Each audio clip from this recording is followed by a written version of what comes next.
gentlemen, looks like we're at about 2:30 or thereabouts, and welcome everybody to the beginning of another year or something like that, or at least the end of summer, which I think coincides some way with that. So, and I'm sure we're looking forward to another great and super year. So, you can't hear me, Sarah, is that what you're saying? Okay, I got it. You're so subtle. Okay, we'll call the meeting of the, August 8th, 2018, Ames Community College Board of Trustees to order. And how about if we all join in the Pledge of Allegiance?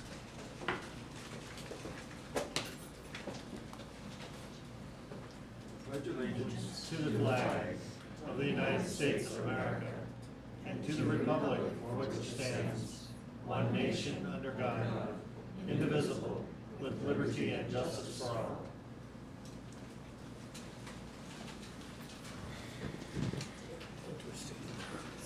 Okay. Members of the board, you have before you, and have had time to take a look at it, the agenda for the meeting.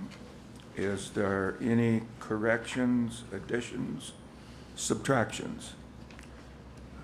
Dr. B, I think you have a few, or you? I just have two additions under the section 7 CEO President's Report. Under F, please also list Human Resources, D. Schultz, and Information Technology, Brad Yoder, between F and G. Okay. All right, is there, with those amendments, is there a motion to approve? Mr. Chair, I would move to approve as amended. Thank I'll you, second. Al. Carol, thank you. Any discussion? All in favor indicate by saying aye. Aye. Aye. Opposed, no, and that motion is carried. Next is the approval, oh, no, I'm sorry, we already did that.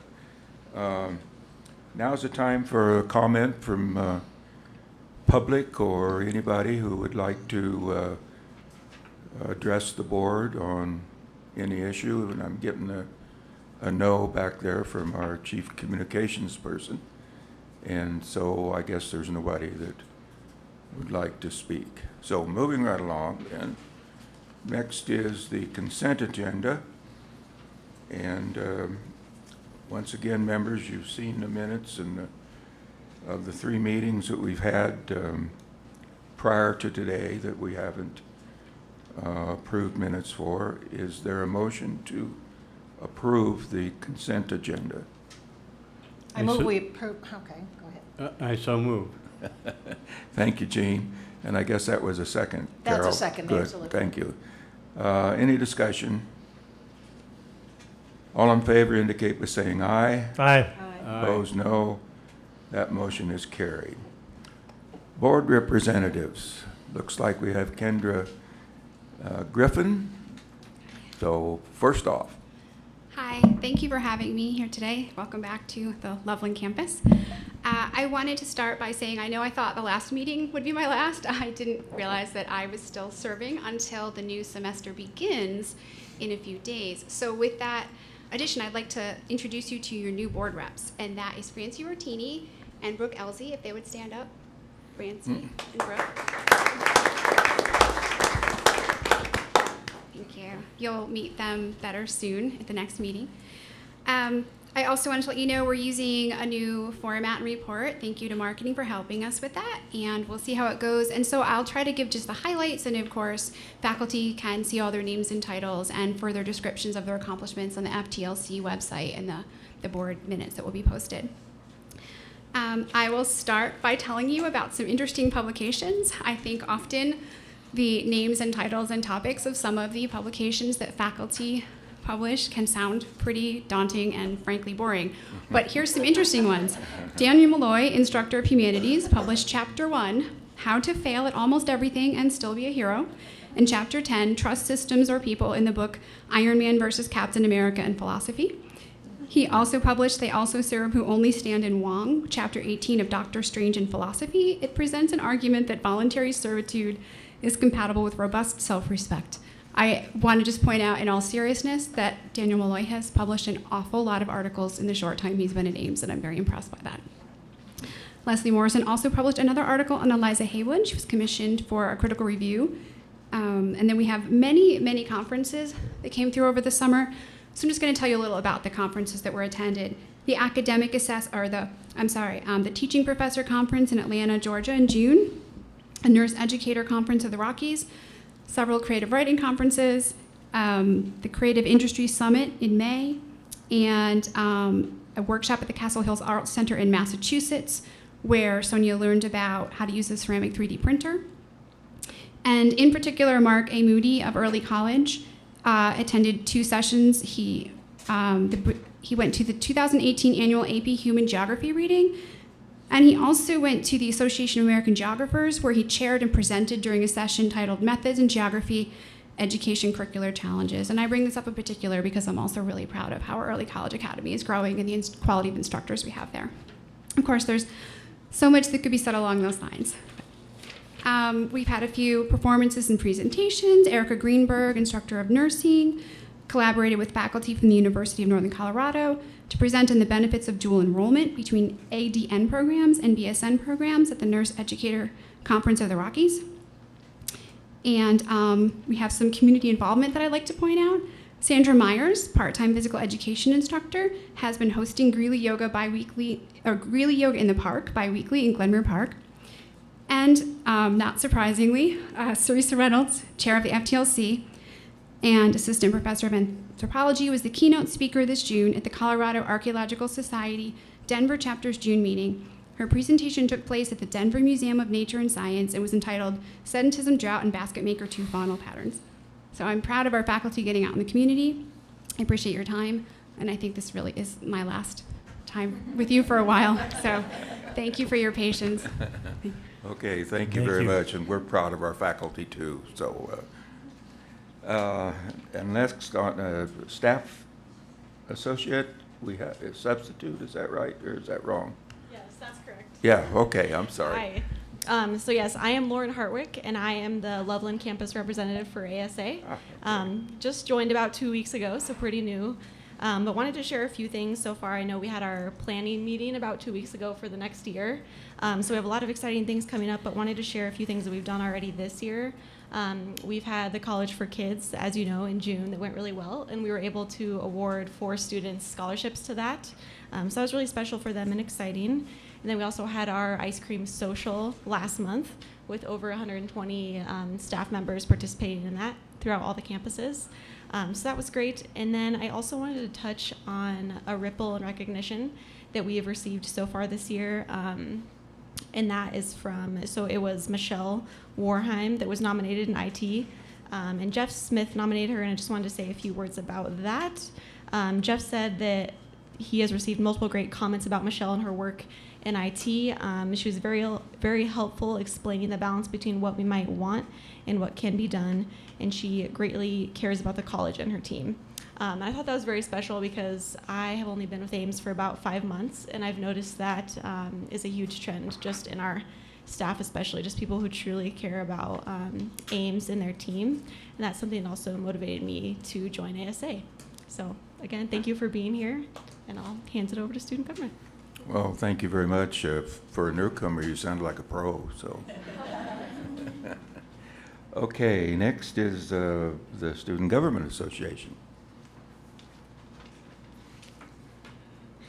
Okay. First off, I would like to say thank you, Chair Peterson and the board, for having me here today. My name is Amparo Rivera, and I am the Student Government Association Executive Vice President for Finance. And okay, today I will be filling in for Dulce Gonzalez, who is our current president. She is currently in National Guard training. Every year, Ames holds events to welcome new students and help them transition into campus. This year, for the first time, we are all branding these events as Welcome Weeks. all of the fall-ins, workshops, greeting projects, and others are all marketed as Welcome Weeks. Welcome Weeks covers the first 3 weeks of the semester and includes events sponsored by offices around the SAYS division. There would also be a couple of new events, which would be the family movie nights in Fort Lupton and Greeley campuses. We would also be hosting a campus-wide open house in Greeley. Okay, all of the Welcome Weeks events will be in your score calendar. 2 of the fall-ins take place in September. Because we know the board likes to attend these events, the dates for the fall-ins are Tuesday, September 4th from 11:30 a.m. to 1 p.m. in the Fort Lupton campus, and Wednesday, September 5th from 11 a.m. to 1:30 p.m. in our Greeley campus. Okay, good. Thank you. Okay, thank you. President's report. Dr. B? Boy, that was quick. Okay, actually, so this month on the agenda, you'll notice that we are starting with our excellence at Ames. So I'd like to ask our Dean of Students, Shannon McCaslin, to come up and introduce our excellent student, Daylin Trimble, and who's going to give us our student story. And Shannon, it's yours. Thank you. Good afternoon, members of the board. Awesome. It's a good thing my degree was in drama and acting, because we're going to go off script here. Members of the board, we have with us a remarkable student in Daylin Trimble, a student with a big heart and an even bigger dream. Like a lot of our students who grace the halls of our college, we wanted to bring her story to you. In fact, we had a 2-minute story beautifully done on video that we're struggling with technologically. It's actually in It's in the packet. So hopefully you were able to see the video. If not, I'm going to spontaneously ask you a few questions, Daylin. Good job, Shannon. We have a script. We'll get to it in 2 minutes, Daylin, all right? But first off, talk to, if you could, talk to us a little bit about Operation Painted Hands, about what you do and what your vision is in what you're doing with these hands that many of us painted. You had 70 of them. Yeah, so first I wanted to say thank you for each and every one of you who helped make 72 handprints today before the meeting. That is going to mean a lot to me and to everybody who receives those. Really what you did was paint a hand on a piece of paper, and then notes will be written on them, some encouraging words, some lyrics, jokes, whatever that you feel like someone might need, and I will send them to nursing homes, children's hospitals, veterans, current military members, people who just could use a little extra someone thinking about them. So Get closer to the mic. Talk to us about, you told me a story about delivery of these hands. Daylin started at Ames while a student at Windsor High School. And you were in your senior year when you took what class? the CNA course CNA and and Med Prep. Med Prep. And you saw that there were people in nursing homes that needed some positivity. That's how it started. Yeah.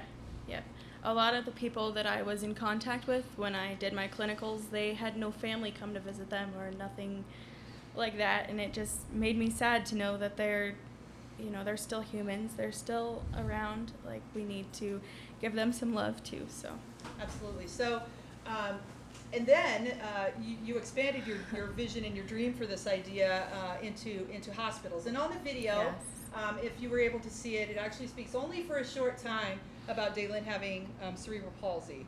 And you just got, 2 weeks ago, just got done with your 14th surgery of your lifetime. Yeah. And so I think that likely was part of the birth of your bringing these to children's hospitals. Yeah, I mean, I understand how it feels to just someone says something nice while you're in recovery.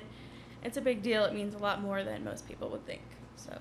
Sideline, we wouldn't have had time, but without the video, she can tell you that today she was at Children's Hospital, and what did you see on the wall of your surgeon's office? So I walked into my surgeon's office to just say thanks for, the appointment, and he had a handprint on right above his computer, and I asked him, I said, "Where'd you get that?" And he said, "Well, back in like January through April area, they were giving these out from this organization, and I said, do you know where that came from?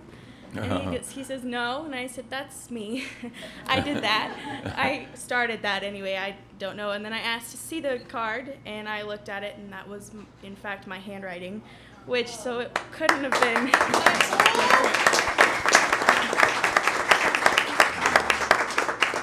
So a couple of our prepared questions, so you can get to know Dalen a little bit without our technology.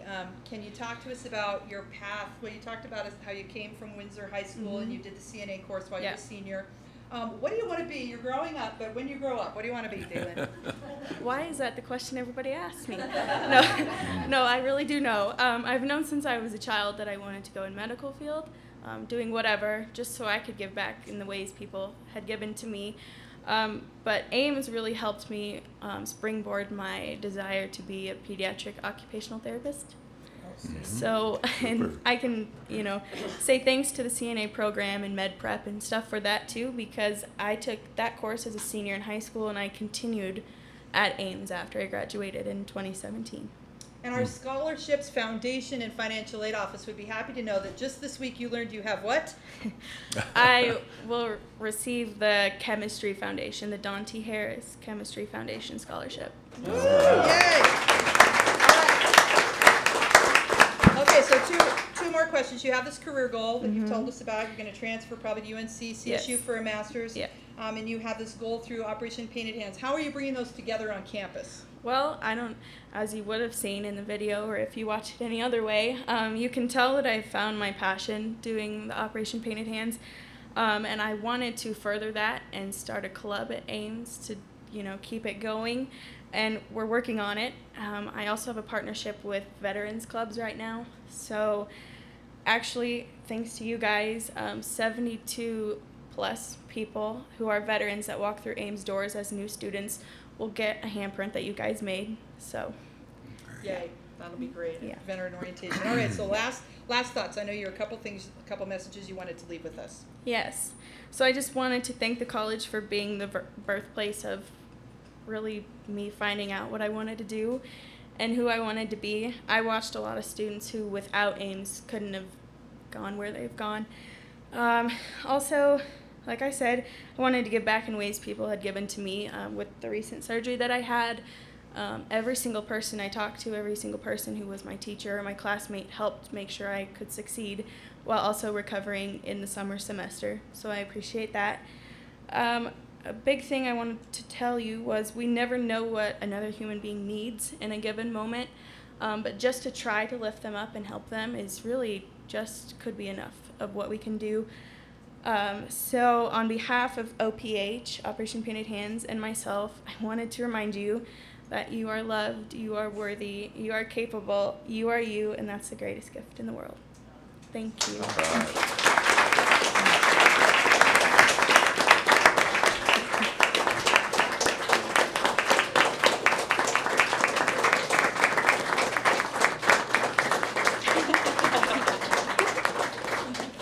Thank you.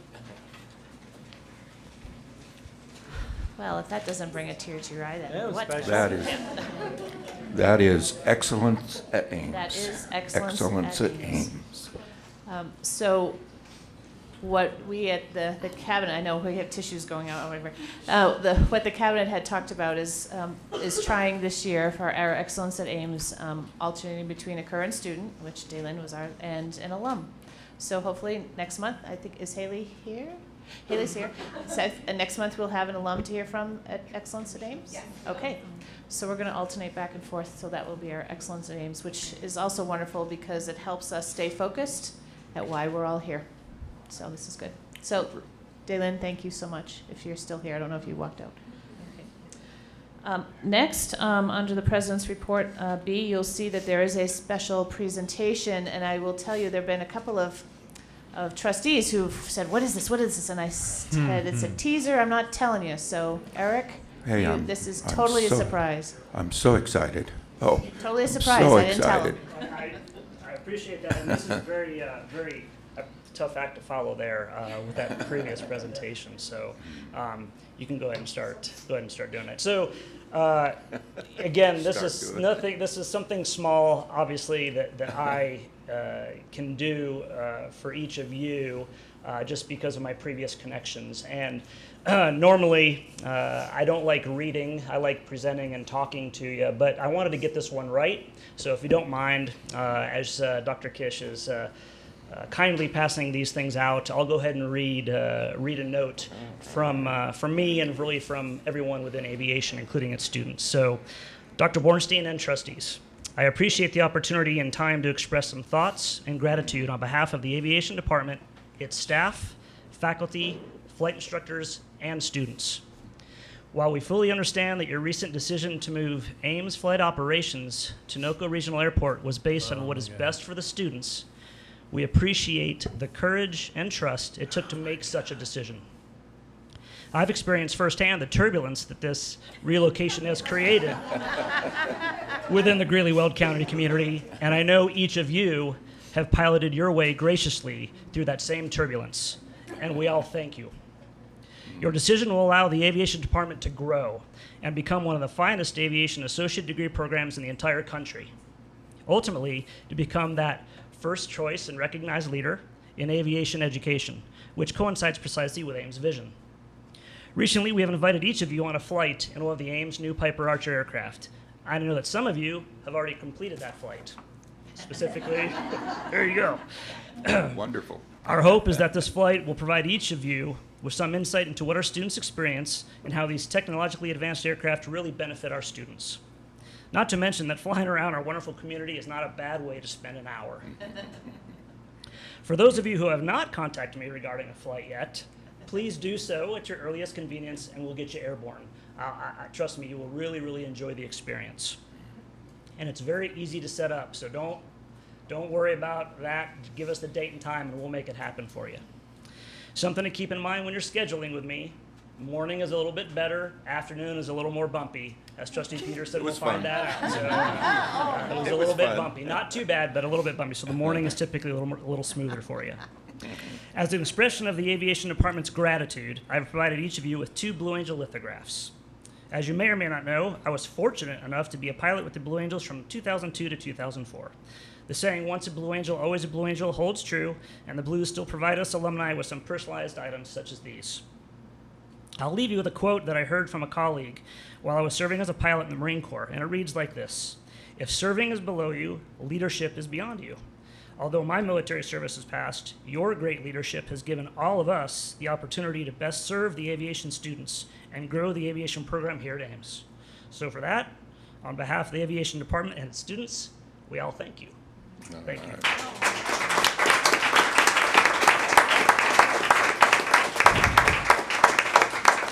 I just got a comment. For those of you who haven't taken the ride yet, Lyle and I have, but don't trust Eric when he calls you and says, you know, the weather's going to be bad, so we got to call it off. It's the most perfect day we've had all year. We canceled on the perfect day, we did. Well, it sure looked like it wasn't going to be, so, but do it, you guys. It's a great experience, right, Lyle? Yeah, and I would certainly echo that. I think I actually got the most perfect day ever. That was just, I mean, I couldn't even tell I was in the air. It was like riding in a Cadillac. So thank you very, very much, and I highly recommend that you do this before the snow flies. It's an awesome experience. Thank you very much. Thank you. So next on your agenda, it's just a bit of an introduction from me. I think you've already heard all this when we went over the strategic plan, but just to set context and remind us, you'll remember that Monday, July 23rd, we all met for a special session to go over in depth, comprehensively, and this is more for the audience, all 62 tactics, so the board knows what we're doing. Knows the direction, was able to ask questions. The cabinet members were there to talk to them, to the board specifically about those areas that they are focused on. And what we presented to you as far as how we would like to all be accountable and monitor our way through this is certainly this month, each cabinet member will be presenting to you quickly, very briefly, and they know this very briefly, the items on the strategic plan that they're going to be focused on, their divisions are going to be focused on just this year. Then in December, January, if you decide to do a retreat in January, we'll see. Otherwise, December board meeting, we'll do a mid-year progress review on those specific tactics. And then in May, year-end, we'll do a year-end progress again on this year's specific tactics and how we go. Please keep in mind, obviously, that there are some tactics that are ongoing or that, you know, have step 1, step 2, step 3 in various years. But I just wanted to set that context back. So when cabinet members step up to give you a little bit of highlights, they'll also be telling you for this coming year, these are the areas, so that we have it officially in a board meeting. We have it in the minutes. Members of the audience also know that we're being accountable to what we said we were going to do.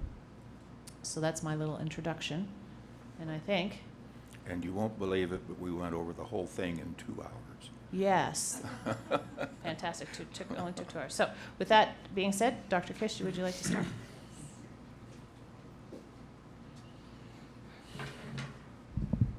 Good afternoon, everyone.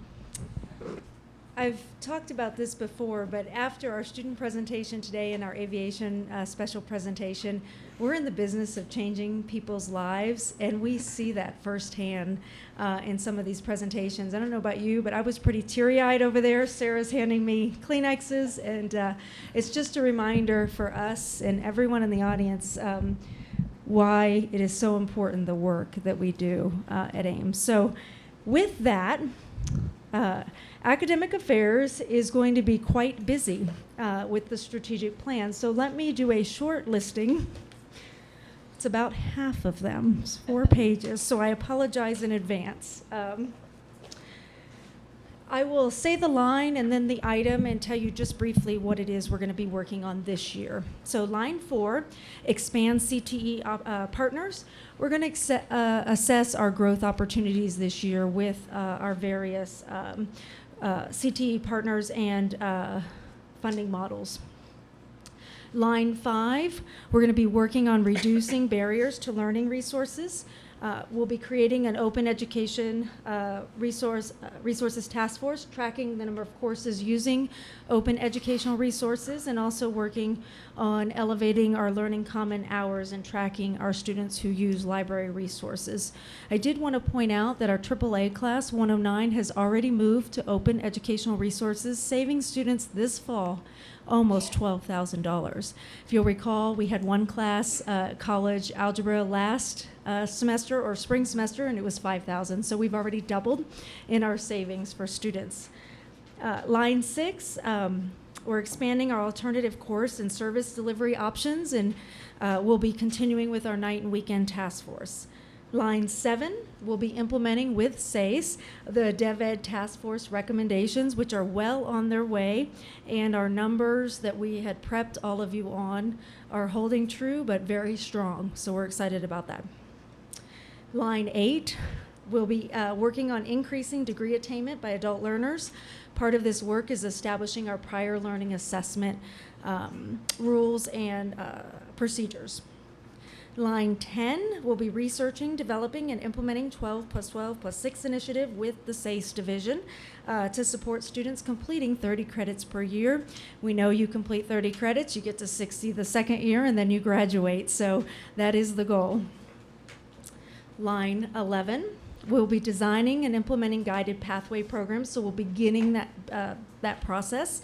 Line 15, we'll be looking at developing our academic programming that targets enrollment, retention, and completion for our Latinx community, and that's a heavy partnership with the SACE division. Line 21, we'll be working on developing an academic honors program. Line 23, creating writing across the curriculum task force and implementing recommendations to provide writing support for students.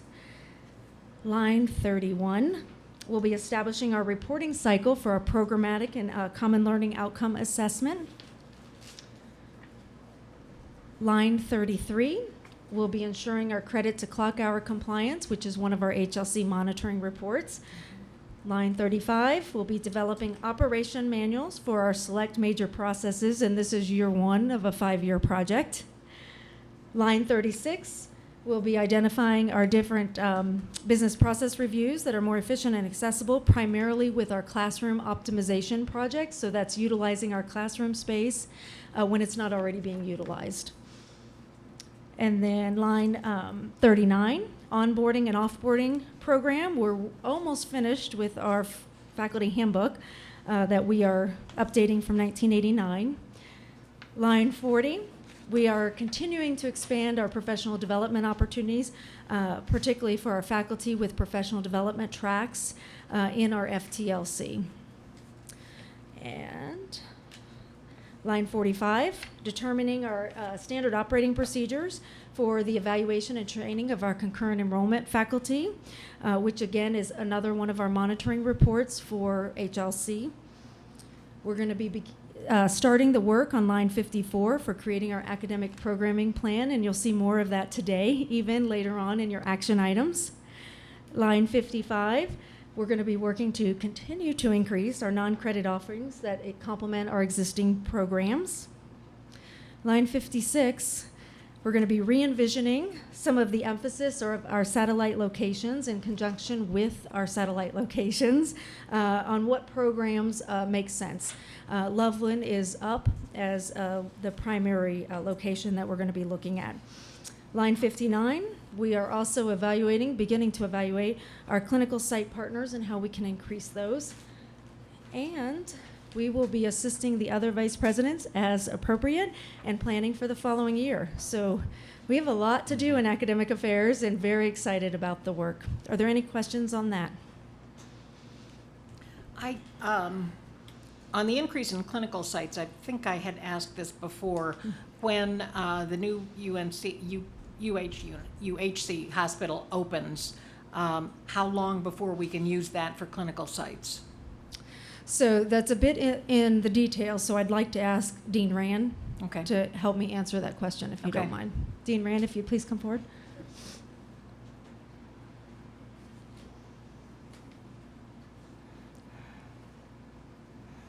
Could you repeat the question, Trustee Wicklow? I didn't hear the end of When it. the new hospital here in Greeley opens, how do they have to go through certifications or something before we can use them as a clinical site? I don't know that they necessarily have to go through JCO accreditation to accept students. However, they are choosing to. So they have announced to us that, and to all the schools, that they will not accept students for the first year that they are in business. Okay. Mhm. Yep. All right. Are there any other questions? I guess that's just for the 1 year, right? I mean, it's just a temporary, because the year after, there's probably potential for That's our understanding, yes, Yeah. for the first year. it. Okay, thank you. Okay. Do you have any other I highlights just you had want a to- few highlights for you. I wanted to let you know about week 9 enrollment from the summer, just as a quick recap. We were up, let me get there real quick, so I don't misspeak. At the end of the summer, we were up week over week, same week the summer before, almost 17% in our head count this past summer, as well as just over 18% in our FTE. So those are huge growths. Everyone had to do the hard work for that, so thank you. Yeah, well, that's- That was pretty exciting. Fall is just as exciting. With concurrent enrollment offerings, we're up almost 13% in headcount and almost 8% in FTE. Without our concurrent enrollment increases, the college is up about just over 4% in headcount and just under 5% in FTE. So again, significant increases where much of the rest of the country is seeing decreases. So again, Ames is doing magnificent work. I also wanted to tell you all about a report for the state that we filed this summer, and it really is setting forth some aspirational goals around completion and retention. So for 2017, our overall completions were 1844, we have told the state our aspirational goal is 1936. And so that's an exciting increase that we're looking forward to doing. Our Pell eligible students, currently we have completions for those students at 662, and we're looking to increase that to 695. So that's a significant increase as well. And then increasing our retention from 64% in 2017 to 66%. Again, 2% increase. So those are our aspirational goals, ones that we're trying to head towards and that we've let the state know that we're going to be working on.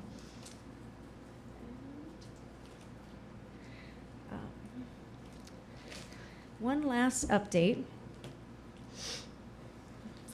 Our kind of pre-college programs have put together a college readiness program as well as a math brush-up program, which I can pass this around, for students who are not quite ready to enter into those college level courses or maybe think they might be ready but just want to see.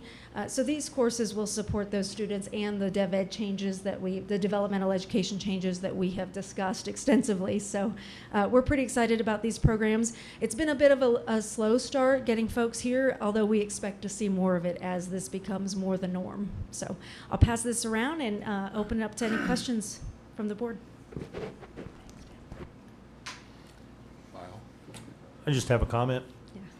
So I know personally a young lady. She was 13 years of age when she enrolled at Ames College. She's now 14 and has completed her first class, and she's super excited. She also the other day got an acceptance from a certain prep school in the area, and she has decided to decline that because she loved Ames so much. She's going to continue with early college. So All right. I was pretty excited about that. That's awesome. I just, I guess for curiosity as much as anything, you reported to the state your potential goals. Is this required? And so therefore other community colleges, and how far ahead are we of all the rest of them? I love the competitive streak. I think that's great. Yeah, this was a document requested by the Department of Higher Education and the goals requested by the Department of Higher Education. And so our IR director and I sat down and kind of went through the data to see what we have target goals as well, and I didn't mention what those were, but those are the ones that we expect to meet. So they're not stretch goals, or of course our aspirational ones are stretch goals. The other schools also did this same process. However, we have not been given the data, and I don't know if, Dr. Bornstein, you've been given that data yet. So we have ours, not everyone else's. Right. And these specifically were how each institution is going to contribute to the state meeting their goals of bridging the achievement gap and so forth. So these are really targeted to what the state is trying to accomplish. Okay. And our portion of that actually breaks down mathematically to 3% of the state goal. Oh, okay. So our contribution, if you will. Okay, super. Okay. Thank you. Thank you, Dr. Kish. Mr. Jensen, Vice President for Administrative Services, would like to give us his highlights as well as his division's strategic plan initiatives for the 2018-2019 year. Very good.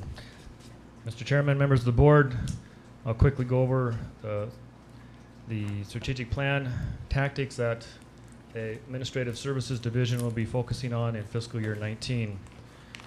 On lines 3 and 32, these are very much focused on updating a lot of our replacement plans, our facility condition inventory, our roof updates, our HVAC plans, our asphalt replacement plans, and we'll begin work on planning our campus signage plans and walking paths on our campuses, and also things like our paint and carpet replacement plans. So really much continuing to not only create but update existing plans for all those facility type related items. Line 16, we did spend a fair amount of time today talking about that. That is our facility plan, and I won't go into any more detail on that. And also on line 16 does focus work on our ATTC third floor build out after the academic programs are approved. and our work that we're working on in our Fort Lupton campus and our welding expansion. The other tactic that the division will be working on is line 24, which is focused on our food services that we offer on our campuses, primarily Windsor and Greeley, and looking at conducting student surveys and then modifying any services as needs are identified. So that's a very quick overview of the topics that the division will be working on in the first year of the strategic plan. I'll stand for any questions on that portion of my presentation. Questions? Not at this point. Okay. I'll then like to move into just a quick announcement under my VP report. You have distributed to you our budget book for the year, hot off the presses. And I'd like to recognize Kaylee Block, our budget director, and Tina Romer in my office for their work in putting this together. And so thank you very much for another excellent job of putting this together for the board. Clap, clap, clap, clap, yes. This is our public document that is available for distribution. So just an awareness that the board received each of those. So I also would like to then turn your attention to the budget report for the period ending June 30th, 2018. And I'm happy to report that as we look at the summary in your packet, our revenues came in strong. We've begun to receive some of our oil and gas royalties. So that you'll note in particular on the other revenue category, where we had a budget of 150 and we ended the year with almost $1.4 million. So that's the start of those royalties from the recently drilled wells on the Greeley campus.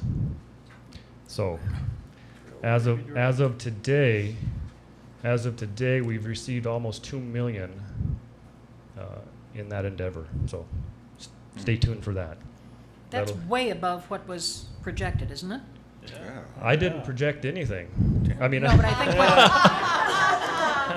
smart man. But I think when Extraction came to us, or Synergy, whichever one it was at the time, that wasn't what we were talking about, that amount of money. So, yay. yeah, it's And they've capped the wells. That's even more awesome. So as I've been involved in that, they drilled. We have approximately 15 wells that have been drilled underneath the campus. Again, they're all proportional, percentage proportional, because we're just a couple hundred acres in that whole area. But that whole battery of wells sits just west of campus, and I can't remember the street. If you drive along it, there is, I don't know, half a mile of batteries, tank batteries, where they drilled multiple wells into the city of Greeley. And so that'll be a fun story as we go through the next fiscal year. Now you said 15 were drilled. How many are producing? All of them. All of them. Yeah, we have a percentage proportional share in that many wells. do you know, or maybe Michael does off the top of your head, do we own the mineral rights under the Fort Lupton campus, under that 40 acres?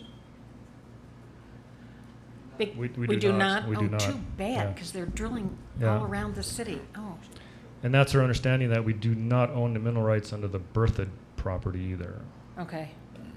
But we do own, and we don't own the mineral rights under the Windsor property either. So this is all Okay. focused on the Greeley, Okay. the Greeley property. Approximately 208 acres. Mhm. So, exciting news. Wow. Again, looking at the revenue streams, again, very solid. We've ended the year above our budget. On the expenditure side, again, a very positive picture. Our departments continue to be very efficient in their use of their budgets. We did not have to tap into any of our operating reserves. Again, we had no departments going over budget or any revenues we did not receive, so we ended the picture on our revenue side very clear, very good, and also on the expenditure side. You'll see that we're transferring out almost $15 million from our operating budget into our plant fund. And that's the part of that 15 million is what paid for the Windsor property, for the NOCO property. So you can see how that works as we go forward. I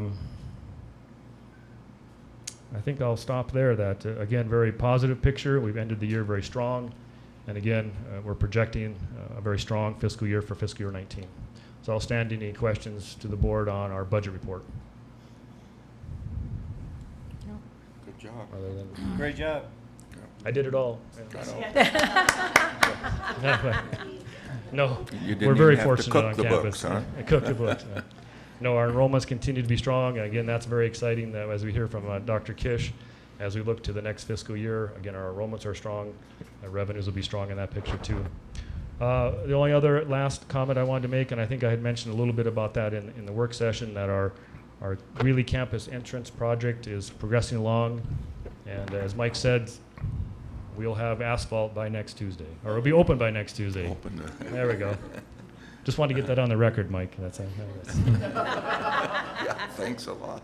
And so that's a great addition to the Greeley campus. So I'll stand for any other questions that the board may have. Nope. Thank you, Chuck. Mary Gabriel, Executive Director of the Windsor campus, who is also leading our Community and College Relations Division at this point. All right. Good afternoon, Board of Trustees and Dr. Bornstein. I am Mary Gabriel. I think you all know me as the Executive Director of our Windsor campus, but yes, providing some help and coverage for the Vice President of Community and College Relations for a little over a month, I think it is. So I may have to pull a newbie card if you have too many questions for me. So diving into our strategic plan first, we have a few that we're concentrating on for this year. The first one is line number 12, expanding partnerships that serve underrepresented populations. Our involvement with that will be the Greeley Dream Team, Spanish virtual tour, things like that, and that's for 2019 and beyond.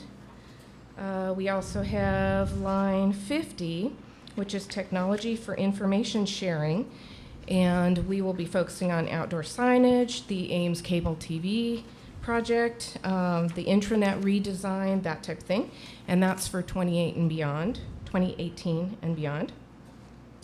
Line 53, which is a customer relationship management software for strategic community outreach efforts. This is 2018 and 19, so this is going to get started right away. It'll be an RFP, purchase, training, and then we'll use that software to establish some baselines and create that outreach plan. And then collaborating with our Vice President of Academic Affairs, Dr. Deb Kish, working on line 56, re-envisioning emphasis of satellite campus locations, so our campuses will be involved in that. That begins 2018 and beyond. And then line 60, strengthening relationships in service area communities.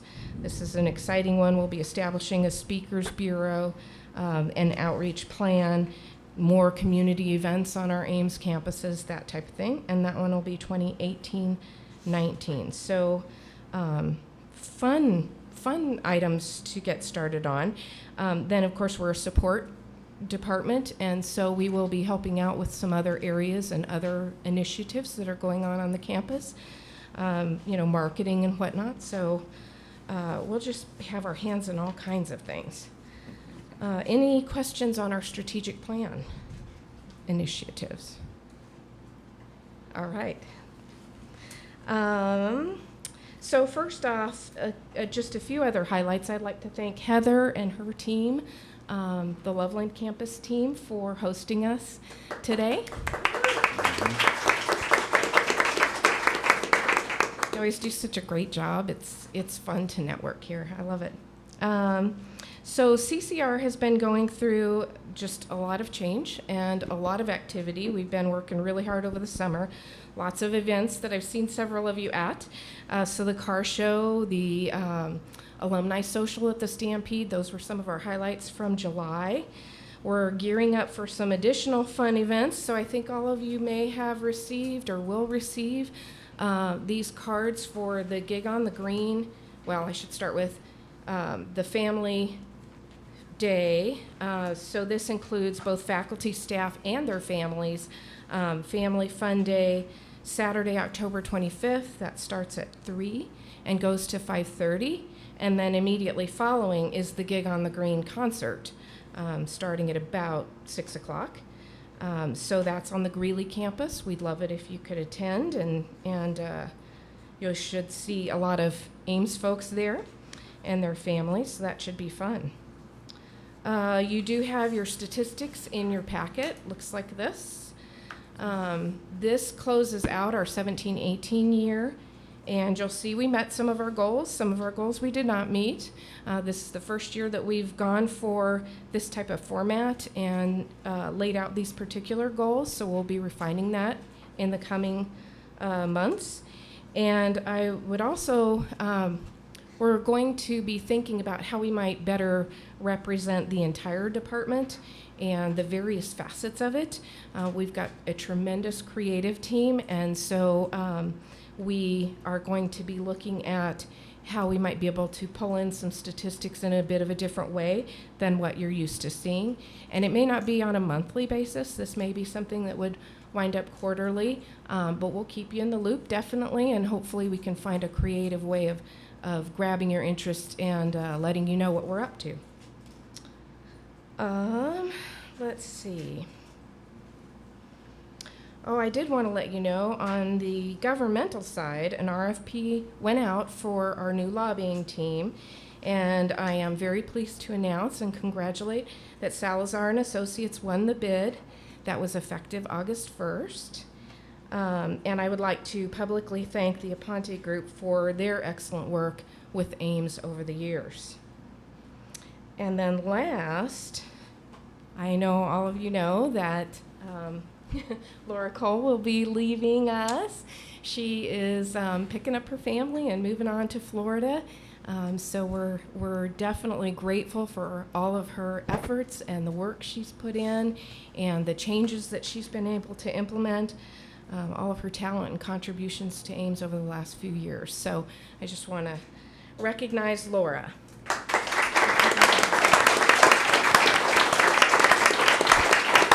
Speech. Did you have anything you'd like to add? Since I talk for a living, I can't turn that down. I just want to say thank you so much for all of your support.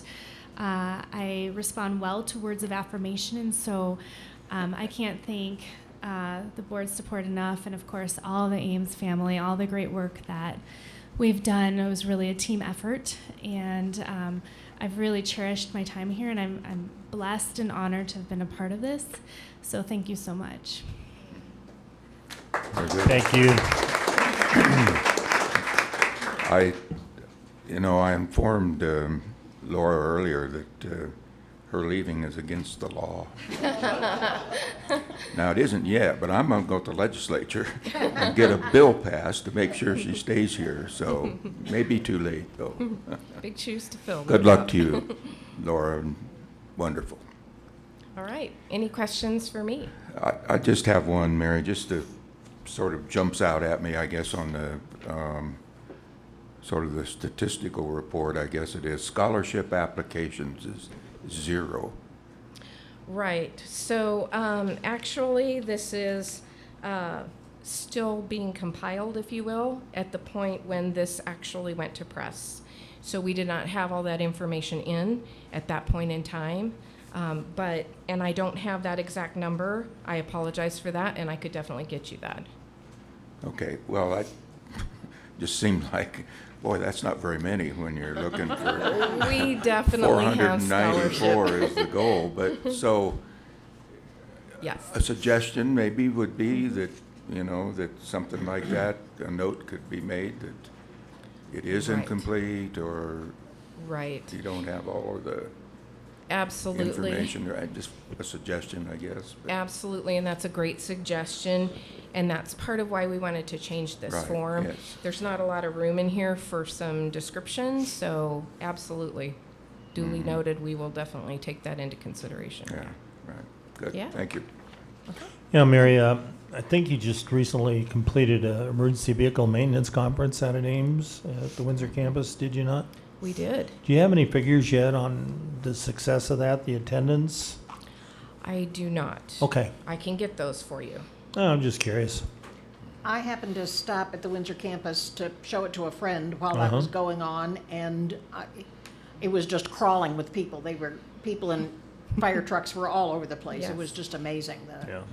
the number of It's a great folks event every for place. Ames College, it really is. Yeah. And being in the fire truck industry, I hear a lot about it, but it's too soon to have heard any results yet, so I was Right. just wondering if Mary had any reports yet. Thanks. Right, yes. It was a phenomenal success, I can tell you that much. And Carol's absolutely right. There were a lot of folks in attendance. But yeah, everything went off without a hitch. I need to knock on wood for the next event that we Super. have. But yeah, I can definitely get you those numbers as well. Any other questions? I'd just like to note, I think it's the last line in the report on foundation giving, that the foundation achieved 136% of its goal, and I think that's a tribute. Thank you very much.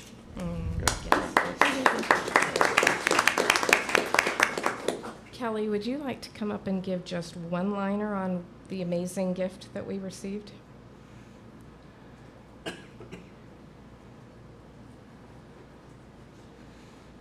The last couple of weeks have actually been very fruitful. We had some of you may know the individual. We had someone pass away that used to be faculty at Ames. The last name is Summers, Maureen Summers. She helped out a lot with the early childhood education program. I'm gonna get choked up here. Her husband came in while I was at a lunch, and Nick actually closed the deal, and then I went and communicated with him at his home for a couple hours to listen to the life story and what he would like to do with the funds. He came in and gifted $100,000 for scholarships to be endowed to the early childhood education program in honor of his wife. Wow. And all that Ames has given back to their family and the successes. And so we are really excited to be able to say we are up 400% for the month. Wow. Wow, great.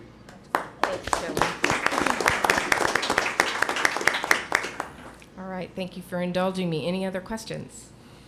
All right. Thank you, Mary. Uh-huh. I would like to ask Dee Schultz to come up and give some highlights with regard to the strategic initiatives that HR is going to be working on for the 18-19 year. Good afternoon, trustees. We're very excited about our goals and tactics. Our tactics will have a focus on enhancing employee experience. This year, we plan to work on line 30, service standards. So we will establish which service standards we need to monitor and how we will monitor them.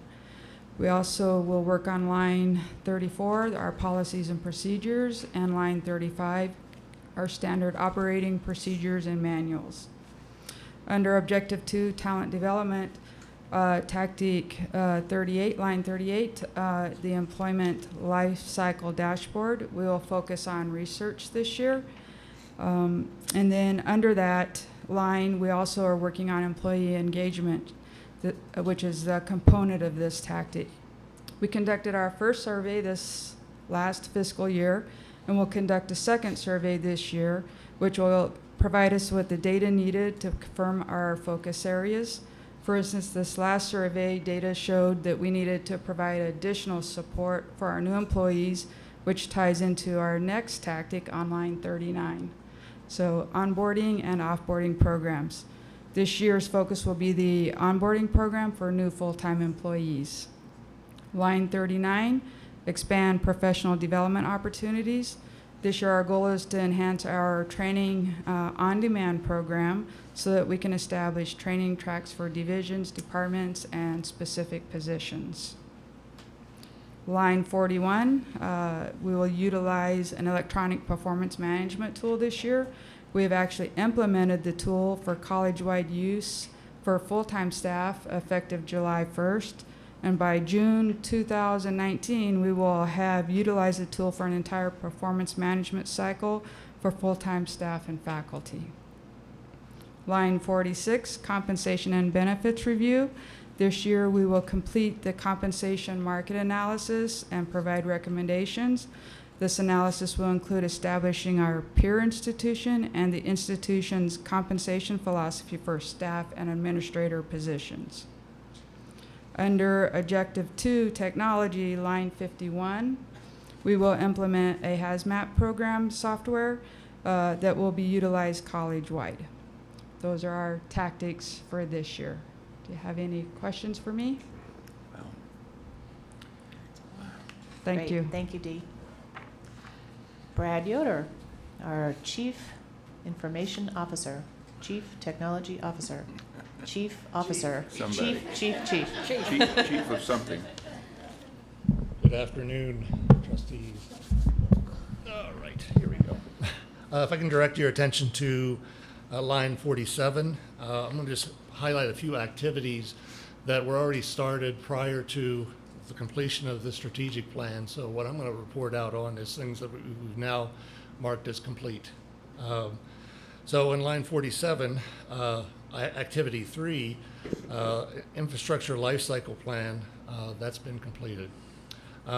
We've also been working on moving our banner upgrades from once per year to multiple times per year. That's now in motion, and that's been completed. So when I say complete, we have a milestone of when things are in production. It's always going to be improved, but when things are in production, then we say that it's complete, and now we're moving on with them. So those two items in the efficiency of the IT infrastructure, we can mark as done.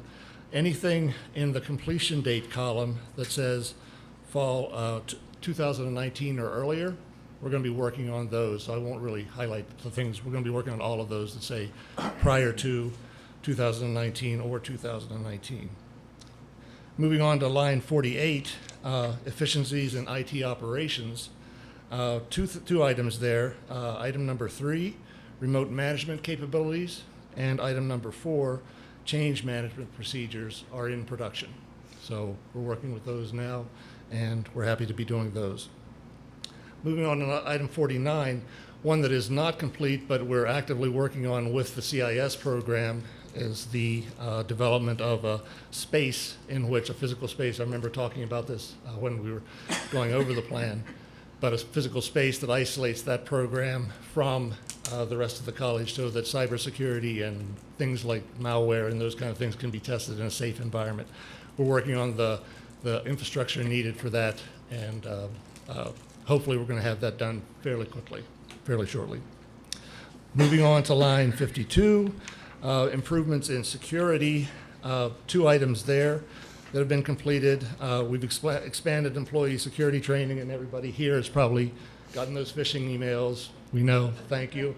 The trend, as I mentioned earlier, has been coming down. Fewer people are clicking on those experiments and links that they shouldn't be clicking on. So that's been working very well, and that's going to continue.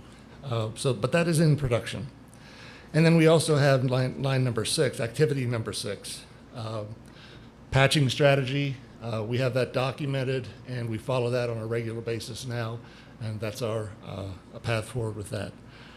As I mentioned, anything 2019 and earlier in the completion column, the completion date column, we're going to be working on over the next fiscal year. Questions? All right, thank you. Okay. Next up, Sarah. Sarah, I like it. No, I don't like this. Okay. I'm going to be here a little bit. I better be comfortable, right? I just want to say, and I can't believe we've made it this far through the board meeting without saying welcome to fall semester. We've made it.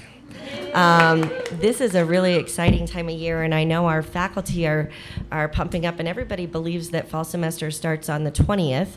Those of us in the SACE division know it started about 3 weeks ago, and I'll get to that in my highlights with some numbers, but I wanted to welcome you all. This is my favorite time of year because our family grows and our students get more connected.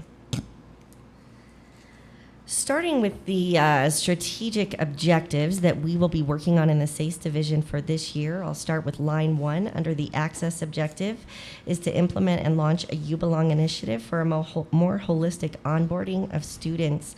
The piece that we're really focused on this year is in-person orientation for students and family. I'm really excited to tell you that we will launch this on Thursday, I think is our first new student orientation. We have 300 students registered for new student orientation. So that's what I like to call a successful pilot.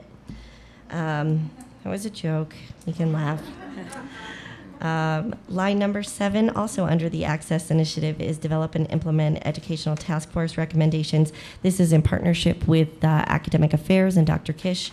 One of the things that we'll be focusing a lot of our attention on in the SACE division is creating an extended orientation for students. So this will take them longer than just the initial orientation. Currently, we are offering 12 sections. We have 170 students enrolled in those sections.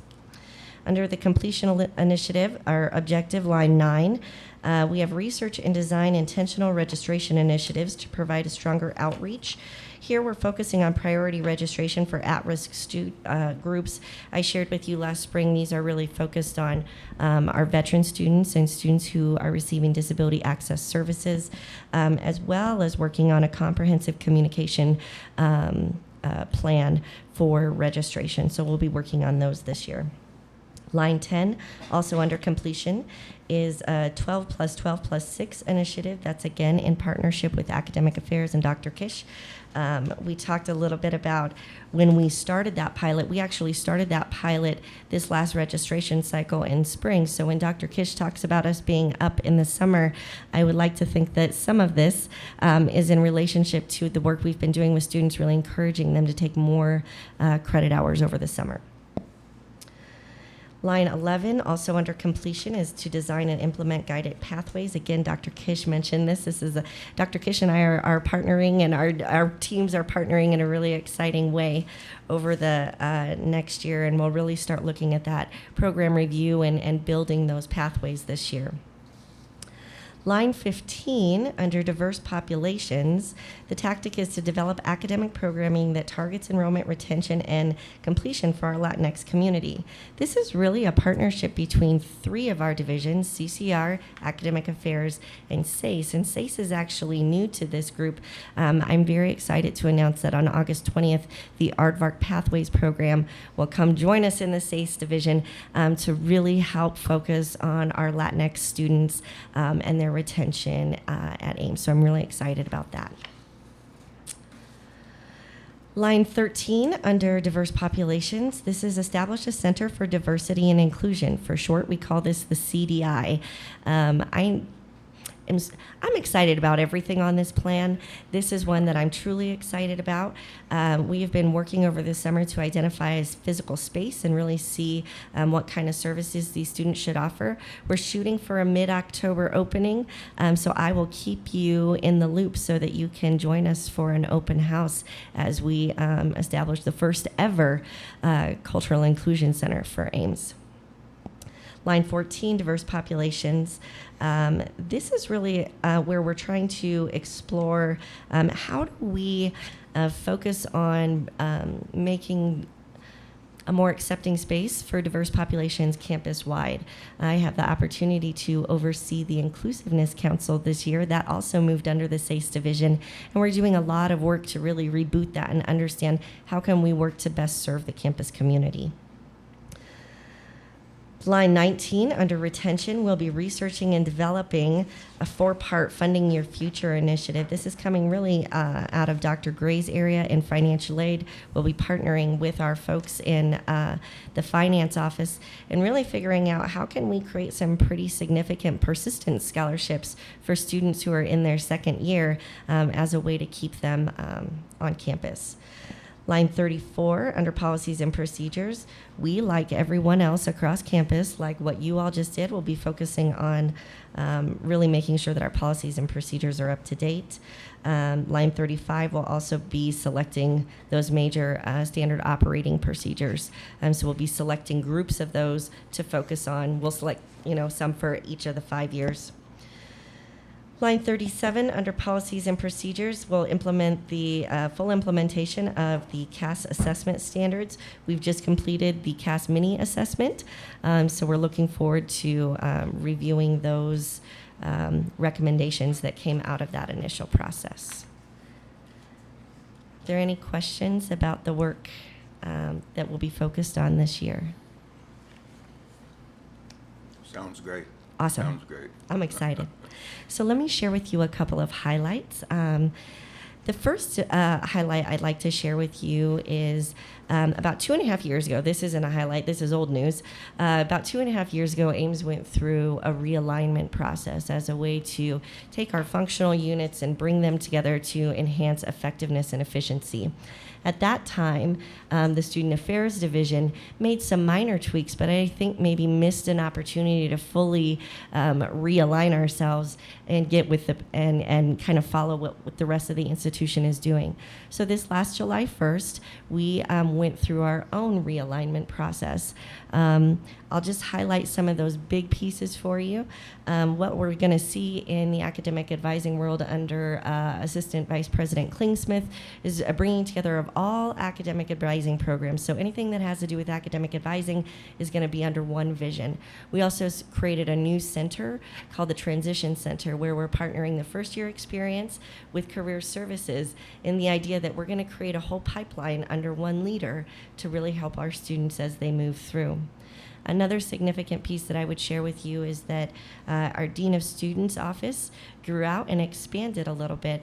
So we added Title IX coordination for students under the Dean of Students office. We also added disability access services and counseling. Couple name changes I would share with you. What used to be SLD is now Student Activities, Inclusion, and Leadership. For short, we're going to call it SAIL. So that'll be great. So that's our student activities, our leadership, our student government. They have a little bit of a name change as well. Finally, last name change is, it has to do with our kind of traditional admissions records office.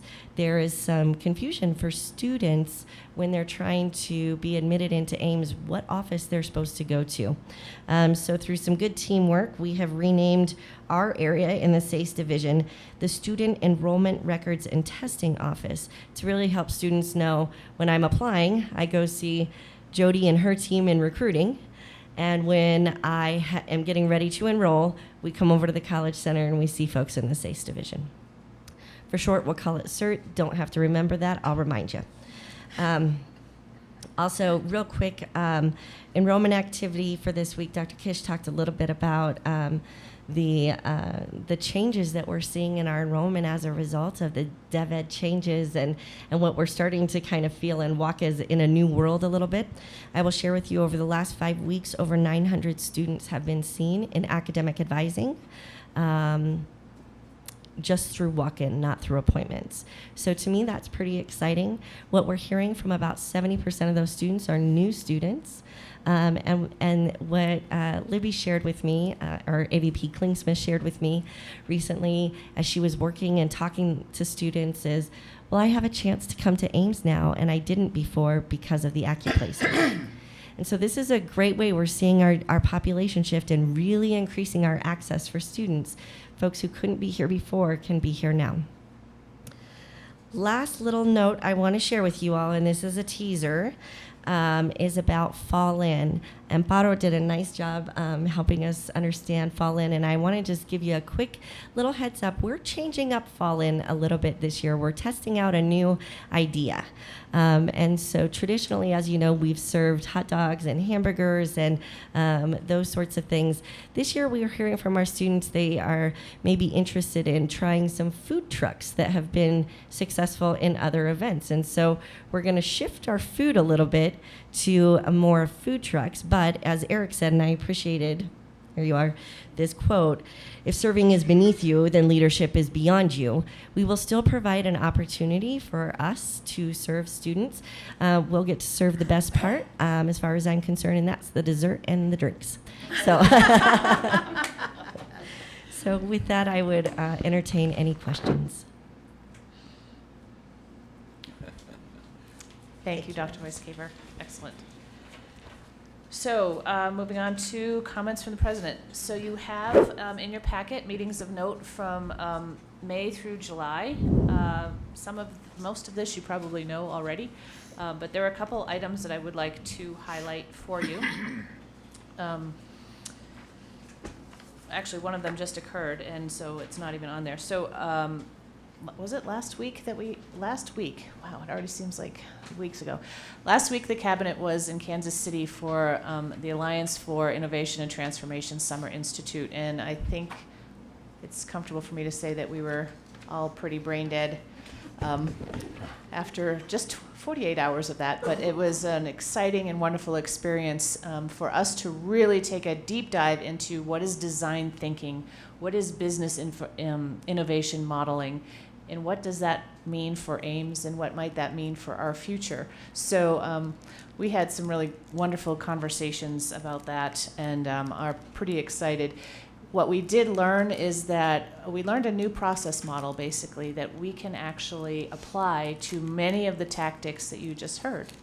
And we might actually do some practicing of that over the course of the next years to see if it's gives us any value added. So we thought it was actually a pretty good process, and we might give it a try and see what happens. And it's basically on using your own customers, so using our own students, to inform us on what they really want and how we really should move forward, and then designing a prototype, not a pilot.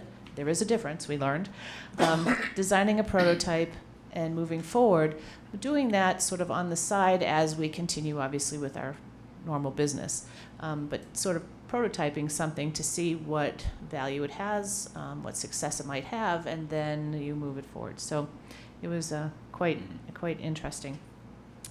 I will let you know that I was elected by my peers of CEOs to be president-elect of that organization, that national organization. So I'm really very excited, extremely honored, and I will tell you, pretty nervous. There are high expectations of the leaders of that group, and I just, I hope I do us proud. So starting January 1st, I will step in for 2 years as president-elect, and then subsequent 2 years will be president and then past president. So that has been there. So there was that I wanted to highlight. Also, something that we just did that was, I thought, extremely exciting is we partnered with the Tribune, with Northern Colorado Medical Center and Ames to bring in our state demographer, Elizabeth Gardner, to do a deep dive for about 2 hours over in the NCMC auditorium, focused on what's going on in Larimer and Weld counties, specifically to healthcare, because NCMC was interested in that. Trib was interested in what the demographics really mean and why is so much in-migration kind of thing, and then certainly for us what that might mean for the sectors that we're already programming for, but what sectors could we be programming for to help prepare what's coming. So that was a great partnership. Our college council and our cabinet members participated, and their senior executive teams from both the hospital and the Trib participated in that as well. So there are many other things on here. If you have questions, I'm happy to respond, but those are the couple that I wanted to highlight. There are a couple things that are not on here that I wanted to share. There is a picture I'm going to pass around. You may recall when we had the little bit of a reception at Artie's Pantry with the foundation board and you all, and there was a picture taken that Linda got. She actually crafted of all of you with Artie's Pantry on the top. It's a very good picture, so I'll pass that around. There's also an article that I would like to pass around about our CDL program that was in the energy pipeline. You may have already seen this, but if you hadn't, I wanted to pass that around.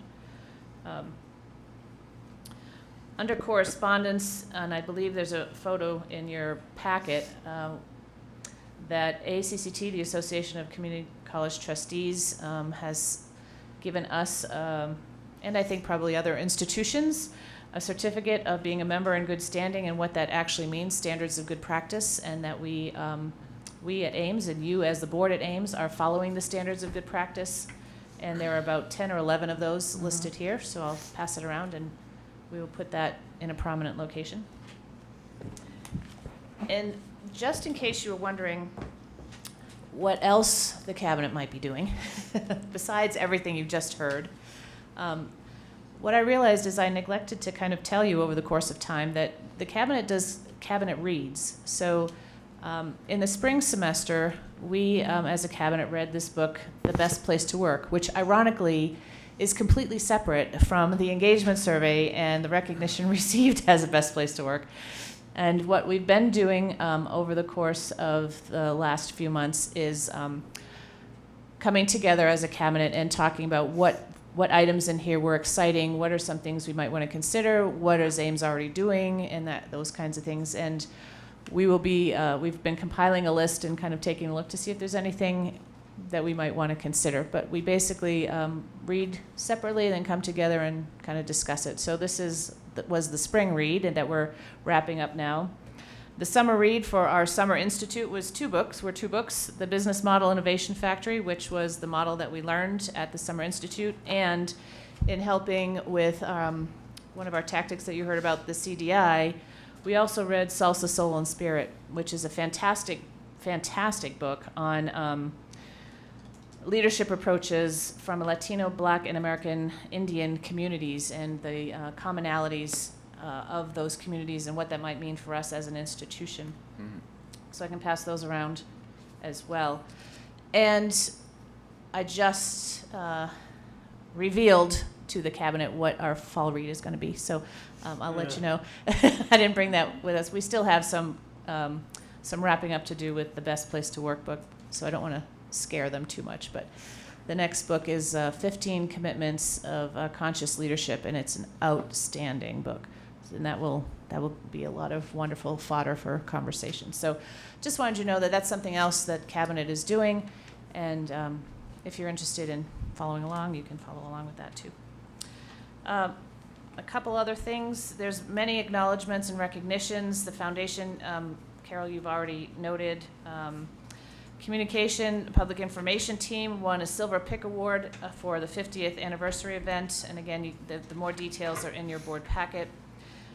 You also had seen, certainly in the Ames Daily and earlier, about the Ames Automotive Program and all their wonderful finishes with regard to our student competition, Joe Bowden and Michael Kunkel.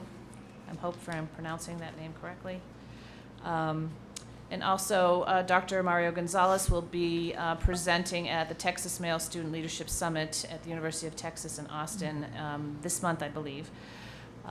And those are some of the recognitions I just wanted to point out. Are there any questions about that piece of the President's report? I'm just amazed that you're recommending to staff that they do some studying. I mean, I thought they knew it all. They do. But they're going to get some more. Yeah, they get some more. Absolutely. Okay. Moving on, and my computer's just slightly slow here. Okay. We have the employee report. So this, I know this is the time of year that is pretty typical in higher education where you have folks moving around. So I know you may have looked at all the new positions and the new hires and said, oh my gosh, look at them all. This is pretty typical. Every August we kind of have a very long list. And I would like to take the opportunity to ask supervisors who might be here with their new folks for introduction, and I will certainly start. I would like to ask Dr. Russ Rothmer, who's our Executive Vice President, to please stand. He's been on the job since August 1st. His first day was in Kansas City for this incredible experience. And so we're very pleased to have Russ with us. And if you don't mind taking one moment up at the microphone, I know you love doing this, and just kind of a sentence or two about your background. So I'll start you and you can continue off. Dr. Rothermer is coming to us from the Alabama system, where he was the assistant chancellor for academic and student affairs and chief of staff as well. Prior to that, he was vice president of academic affairs at Coconino Community College, et cetera, et cetera. He keeps going. One of the cool things, I know I'm going to say this. One of the wonderful things about Russ's background is that he had a pretty key role in Disney College and Disney University working on curriculum development. And so he brings not only that expertise with him, but also his love for CTE and business and workforce development. And we're very fortunate and very honored and very lucky to have you with us. So thank you for uprooting yourself from Alabama and coming to Colorado. Thank you, and I think with that introduction, I'm probably done. Other than to say, I truly am thankful and honored and privileged to be here, and the faith that Dr. Bornstein and Ames Community College has put in me to continue to contribute to the success of the institution. I do have a wide and varied background, and it's not that I couldn't keep a job, it was just other opportunities presented themselves, and really look forward to the opportunity to engage with the wonderful leaders and staff, as well as Dr. Bornstein, again, to contribute to the success. So again, thank you for the opportunity. Welcome. Okay, so I know there are other supervisors in the audience with new folks you would like to introduce. Sarah, please. So I have two things to say. The first is I'd like to introduce our new interim registrar. Yeah, you Yeah, it's should. kind of hard because we've got a motor over here. Thank you. It's just hard to hear with the motor going. Sure, no, but big thanks, Mike, for the motor going. I'd like to introduce Terry Weston. She is a consultant from Campus Works and will be serving as our interim registrar for about the next 5 months. So I wanted to take a moment to introduce her.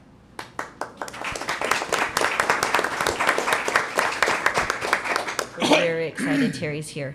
The other thing I say on behalf of the executive leadership team in SACE is we have a lot of new employees, and they would love to meet you next week, but today they are serving, or next month, today they're serving students, and so they asked if we could catch them on the next round. Absolutely. Okay, super. Wonderful. Thank you. Yes, Heather.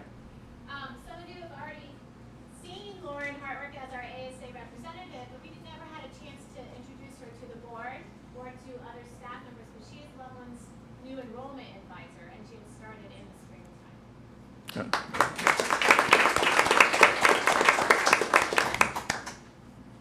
Anyone else? Okay, yes, Brandon.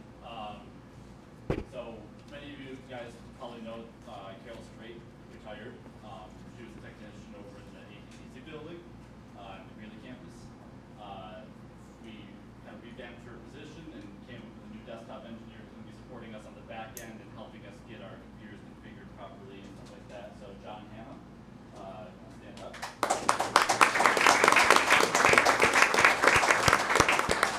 John is a 2008 graduate of CSU. He's coming to us from over there with a degree in information or computer information systems. He worked for the past 4 years at Colorado State, and in his spare time he enjoys boating, camping, the outdoors, sporting events, and spending time with family and friends, and he's proud to be a part of the Ames Community College family now. Great. Thank you. Any other supervisor out there that has a new employee? Raise your hand high, please. No? Okay, great. Thank you. All right. Let me just take one more check here to make sure I didn't forget anything. I think we're good. I think that Okay. concludes the president's report. All right. Thank you. Thank you, Dr. B. Move on to information items. Do we have any correspondence? Those correspondence are in your packet. One of them I did just pass around with regard to the member in good standing from ACCT, and there are other letters of thanks in your packet. Okay. Okay, next is the board calendar. Members, you have in your packet I guess, a draft or something that we can certainly add to if there are things that should be added. Carol, anything that I you would, see for Lupton? No, I would just point out the fall-in dates, and there are opportunities to sign up to volunteer. I was one of the first because I learned very early on that the place to be at fall-in is handing out the ice water so that you're in ice water up to your elbows and you stay cool. So I've already got that one. There may be some opportunities to assist, but in that one. But they're great events, and I just encourage everybody to come and at least enjoy the events as much as you can. Okay. Okay, very good. And then we also have an agenda, I guess you would say, of the event, various things. And it's also in your packet. It's the annual calendar of topical subjects. It started out as an organizational calendar for Carrie and I so that we wouldn't forget anything for the board, and it has morphed into something pretty comprehensive.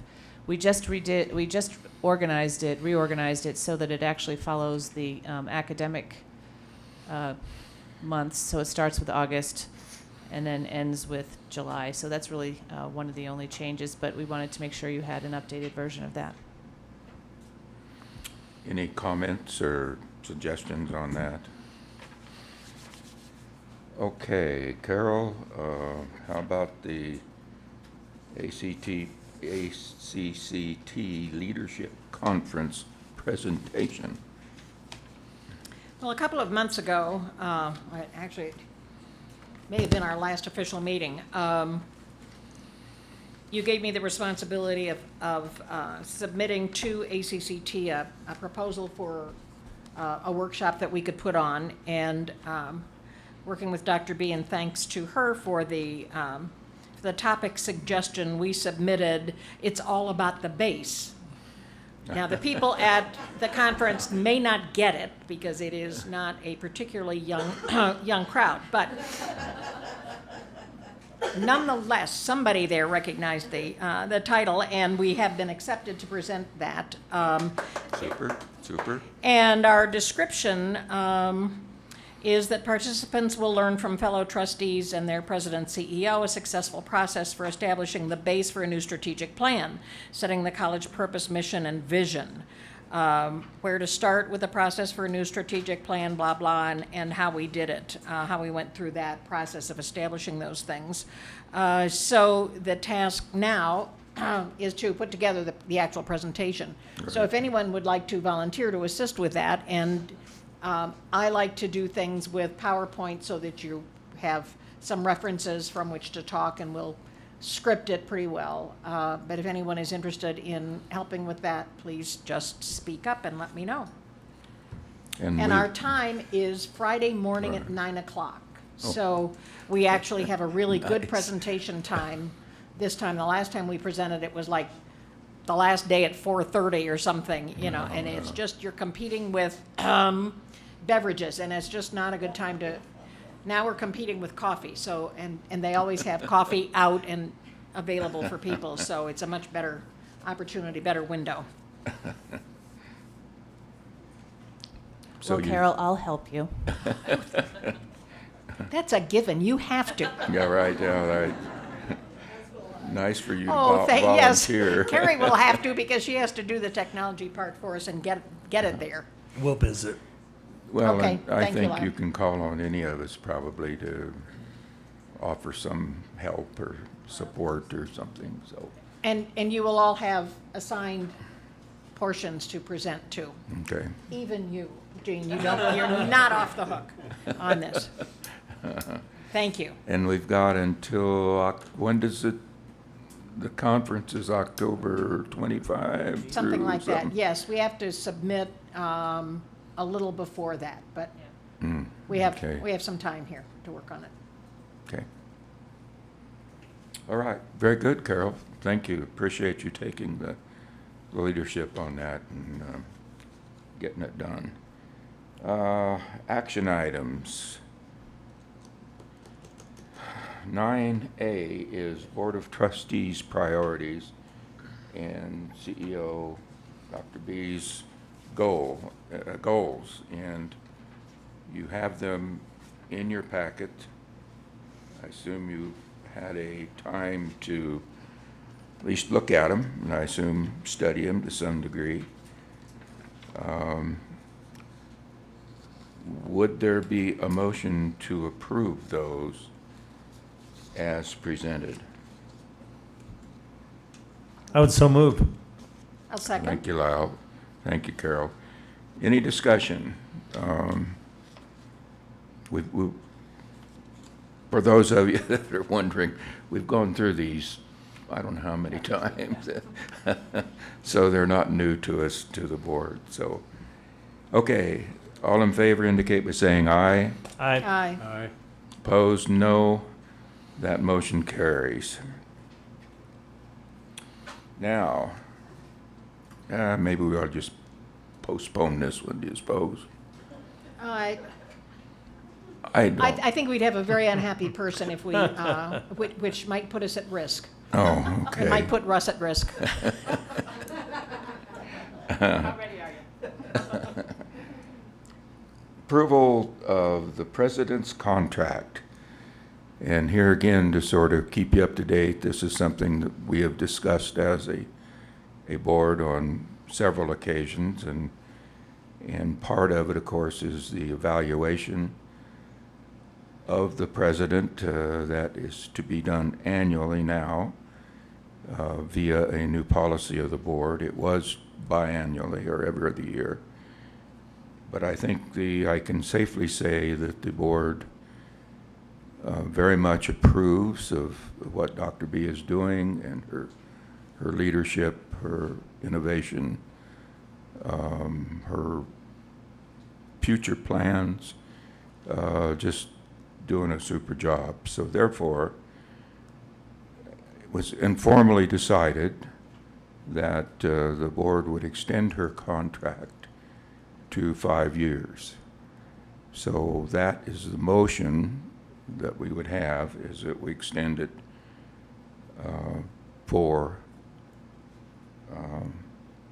so that she will have a 5-year contract, is what it amounts to. So by God, we're going to keep her for 5 years, right? Okay, very good.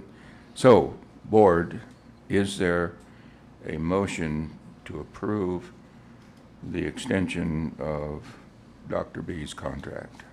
I will make that motion. Thank you, Carol. I'd be honored to second that. Thank you, Lyle. Any further discussion?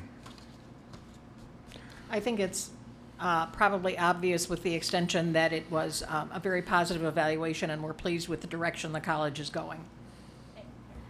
True, very true. I'll second that too.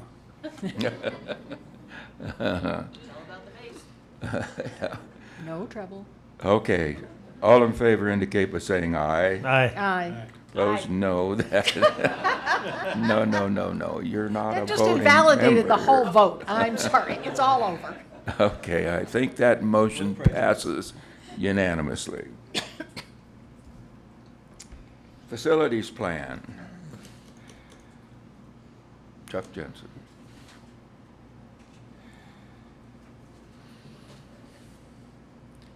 Mr. Chairman, members of the board, I have before you action item 9C, which is the administration's proposal for the creation and implementation of a comprehensive facilities plan. We had a very good discussion in our work session on this, and I'll just quickly highlight a few highlights of the action item itself. It is asking for approval of the 4 major projects that support the strategic plan going in for the next 5 years. The cost of the facilities plan is estimated at $37 million, and I'll leave my comments very brief at that. Okay, there's a motion before you. No, there's not a motion before you.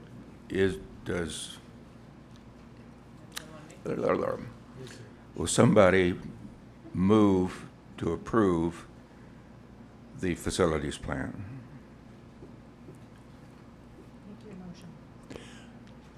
Mr. Chair, I would rather move to table this for 30 days or till our next meeting, as per the discussion in the work session, with the absence of Trustee Out and the potential for further questions that may need to be asked, and the assurance of Mr. Jensen and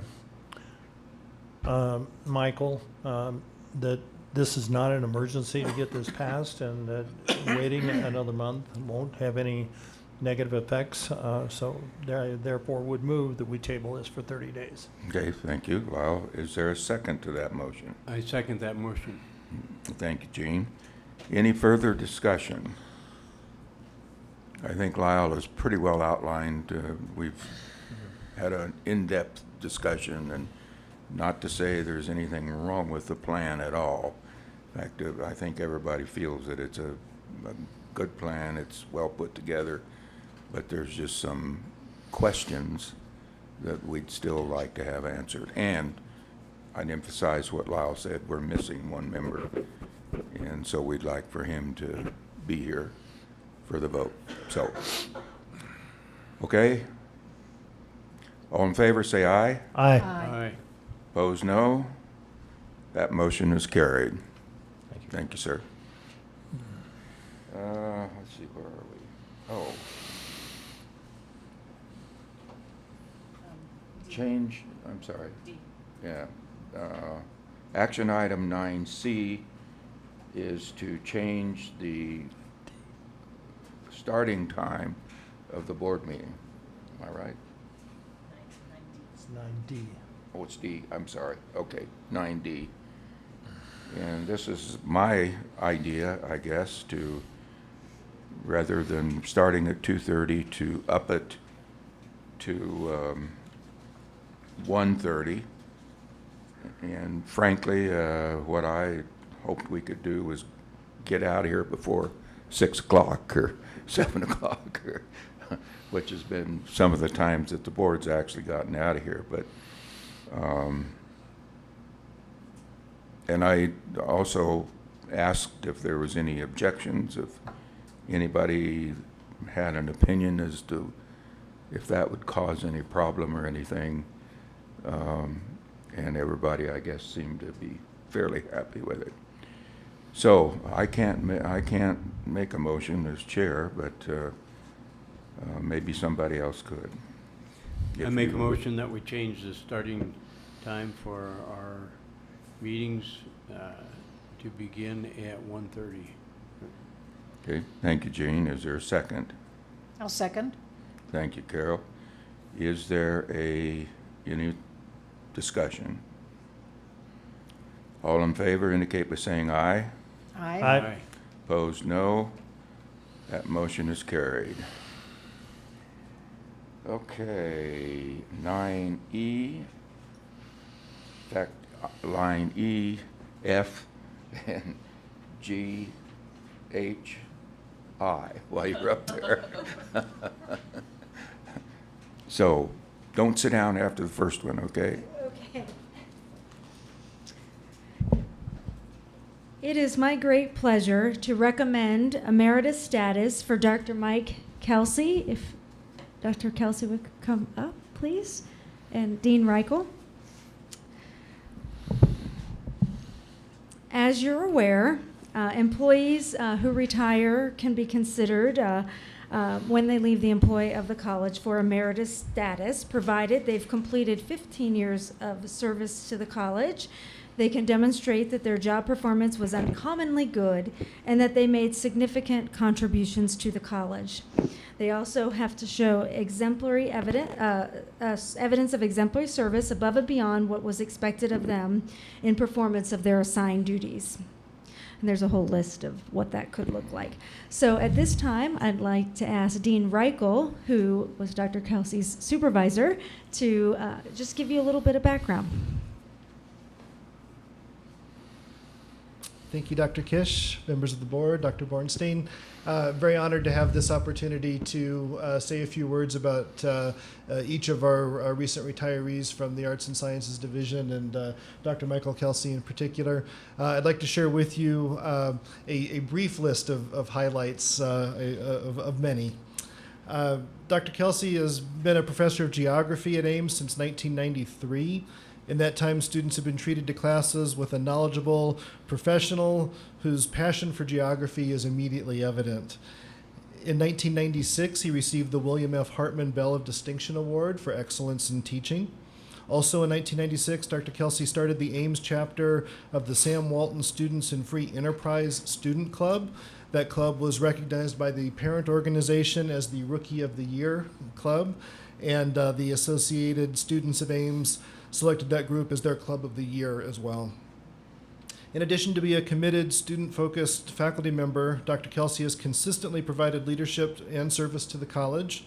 His service highlights include serving as a department chair for 8 years, working on 2 federal grants, serving as director of the Ames International Center from 1995 to 98, a term as the state discipline chair for geography, and a 3-year member of the curriculum committee.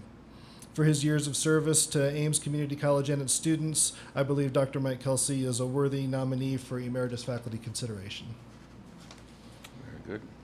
So at this time, I ask for your approval of Dr. Kelsey's emeritus status. Mr. Chairman, Sure. as a former middle school geography teacher, yay, yay, I love maps, it is my pleasure to recommend approval of emeritus status for Dr. Michael Kelsey. Okay, thank you, Carol. Is there a second to that motion? I second that motion. Thank you, Gene. All in favor, say aye.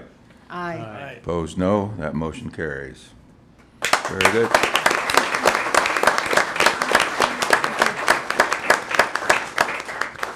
Don't go anywhere. Would you like to say something?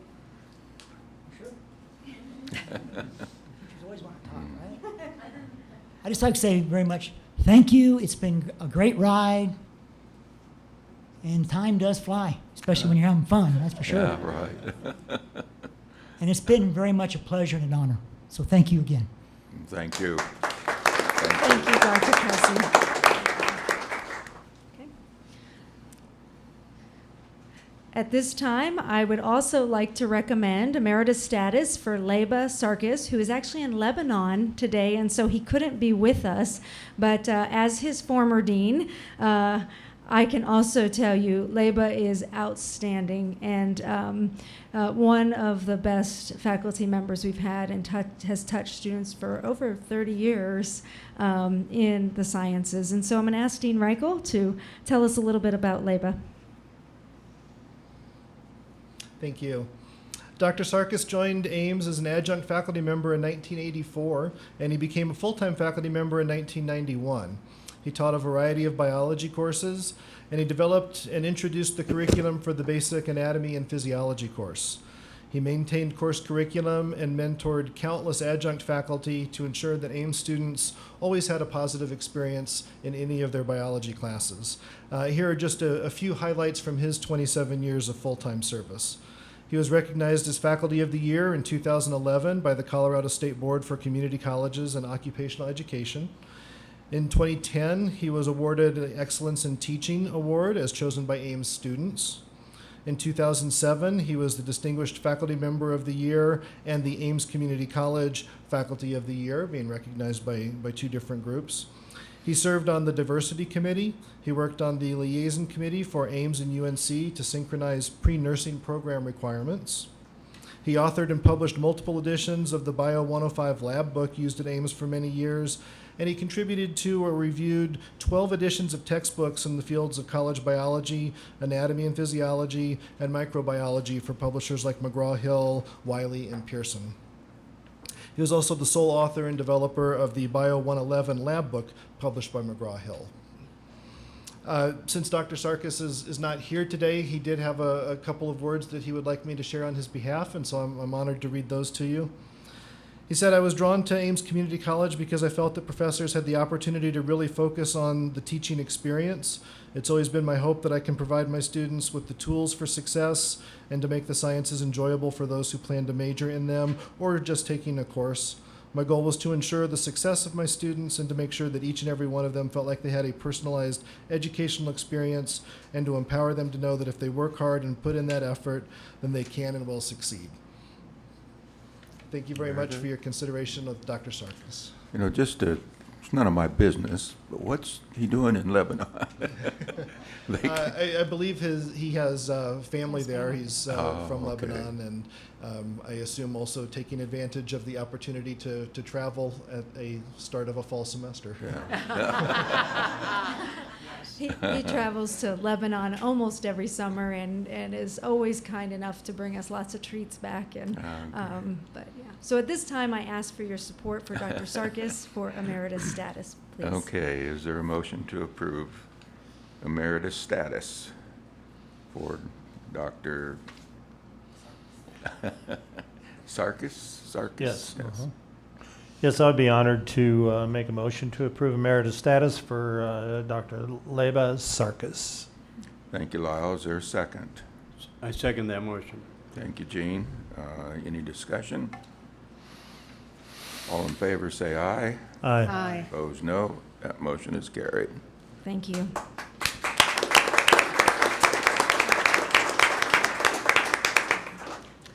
We have one more emeritus status request for the board. And today we would like to also ask for emeritus status for Dave Schaubert, one of our long-standing economics professors. And Dave is here with us today. So Dean Reichel. Very pleased to have this opportunity to talk a little bit about Dave Schaubert. Dave was a full-time faculty for economics, and he is recognized by his students and peers as knowledgeable, personable, and committed to student success. He started at Ames in the fall of 1993 as an assistant professor of farm and ranch management, and then in 1996 he became the farm and ranch management department chair. When that program ended, Dave was asked to move into the economics department since his qualifications extended into that field as well. The economics program at that point had been without full-time faculty leadership for a number of years, and Dave quickly filled that void and began to build it back up. In the fall of 1998, Dave was appointed professor of economics and successfully served in that position for the past 20 years. In his time at Ames, Dave's commitment to student success led him to participate in the initial pilot program for supplemental instruction. He became the first faculty member at Ames to fully implement SI in his courses. In 2006, the Associated Students recognized him with their Faculty of the Year award. One of the hallmarks of Dave's teaching has been his ability to bring real-world examples to his economics classroom and to help his students forge a strong understanding of the material through contextual learning. Dave has also been a terrific colleague and a strong advocate for his faculty peers here at Ames. He was an original member of the Benefits Committee, and he served 3 terms as president of the Faculty Association. For his commitment to student success and his work as a faculty leader and advocate, I'm pleased to recommend Dave Schaubert for emeritus faculty consideration. Very good. So at this time, I ask for your support to award emeritus status to Dave Schaubert. Board members, is there a motion to approve Dave Schaubert? Mr. Chair, I would make a motion to approve Professor Dave Schaubert's recognition as the emeritus status. Thank you, Gene. Is there a second? I'll second. Any discussion? All in favor indicate by saying aye. Aye. Aye. Opposed, no. That motion is carried. Thank you. Dave? Thank you. Congratulations, Dave. Thank you. All right. Okay, Doctor, continue. Okay. So as part of our strategic plan, you'll notice in the next few action items, we have indicated to you that those are under Strategy 1, and we've identified what tactic that is leading to for you. So the first item is that we are asking for your support and approval of a new graphic design and rich media basic web design certificate. Ames Community College is recommending the creation of a basic web design certificate that is geared for high school students to obtain basic in-demand skills required in the web graphic design industry. The basic web design certificate will address 4 of the top 10 in-demand skills associated with this industry: Photoshop, Illustrator, web author, and web design. In addition to addressing these in-demand skills, the basic web design certificate creates a pathway for high school students to post-secondary education. The certificate is 12 credits, which will be offered over a 1-year period at the high schools, 6 credits each semester. All credits in the basic web design certificate can be applied to either the graphic design Associate of Applied Science or the web design and development Associate of Applied Science. So at this time, we ask for your approval for the new basic web design certificate. Okay, members of the board, you've heard the, is there a motion to approve the new graphic design basic web certificate? I move we approve the new graphic design and rich media basic web design certificate as presented. Thank you, Carol. Is there a second? I'll second it. Thank you, Lyle. Any discussion? Will this certificate be available in some way for non-high school students, or is it exclusively for high school students? My understanding is that we've created this as a pathway, but they are college level courses, so we can offer them to any one of our constituents. Okay. So. Thank you. Okay, any further? All in favor, please say aye. Aye. Opposed, no. That motion is carried. Okay, Dr. Kish, continue. Okay. Again, as part of Strategy 1 and expanding our career and technical education post-secondary offerings, we are asking the board to approve a new academic certificate for unmanned aircraft systems basic operator. So that's the drone operator. And just... Lyle was doing a happy dance. This is part of the modernization of our program. We've discussed this program before and told you that we would be bringing this certificate back to you when we were ready to launch the certificate, and so we are. The unmanned aircraft systems are the most dynamic growth sector of the world aerospace industry. UAS is a relatively new technology that will provide new and exciting opportunities for students in aviation.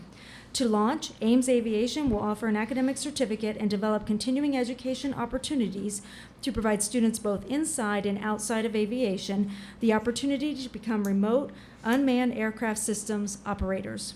The department will offer concurrent enrollment UAS courses whereby high school students will be able to receive basic unmanned aircraft systems education as an introduction to the aviation industry.